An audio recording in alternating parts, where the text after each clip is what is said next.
Sweet ikhamba kanjani mfowethu? Ngiyaphila Nzuzo, ngiyaphila mfowethu. Ngiyaphila awutshela abantu mfowethu nje obhizi Nzuzo media namhlanje ukuthi ungibizeleni mfowethu la yini Daveyton Hostel la. Yebo. Yini mfowethu kwenzakalani namhlanje?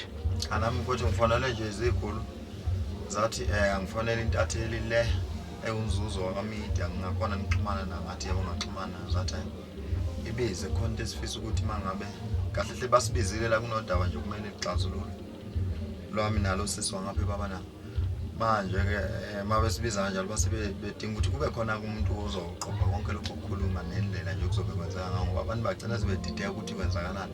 So njengoba ulapha ngemfowethu uzoqopha yonke into eyenzeka lapha ubizwe izikhulu mina ezingicele khona ukuthi ngixhumane nawe ngoba zazi ukuthi ngizokuthola kalula. Mana khona la ngidideka khona ubani usisi?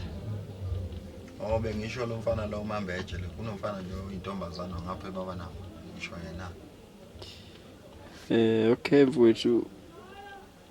Ngiyabuza usho ukuthi yonke into ezobe ikhulunywa la uzophamselana nayo noma uze ngoba nawe uzozwa nje uzolula indlebe. Ngihambisana kakhulu nale kuthi uxolo. Mhlambe la ngafike nqabe khona ukuxhawulana nendaba yengoma ukuthi sishaye ingoma eyodwa lokho kuzobesinda. Kodwa nje lokho ukuthi kuthiwa besiyeke kulokhu kuqhutshelwana amagama lapha ashishilizayo. Noma ubona ubani usethathe igama lakhe sexhobo dakeni yizo izinto engihambisana nazo kakhulu lezo ngiyithanda. Shuthi wena ubhala phansi ngozwana ukuthi ungeke nje uyikhiphe ingoma noMbeje. Ayisoze futhi kwenzeke. Angeke nje samsani kahle hle oshuni bethu bahlukene na. Udlala lo shuni omayogathi lo. Mina ngidlala omunye nje kushuni futhi ohlukile osebantwini. Phela usho ukuthi mangafika nje impela umuntu otinala imiliyoni cha uyacela impela ngenhliziyo yakhe yonke.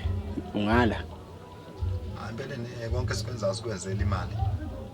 Nginganqaba mangabe inhliziyo yami ibona ukuthi ayikuzwakele mfowethu hayi bekuyilokho njengesanda yakho siyabonga. Ngiyabonga.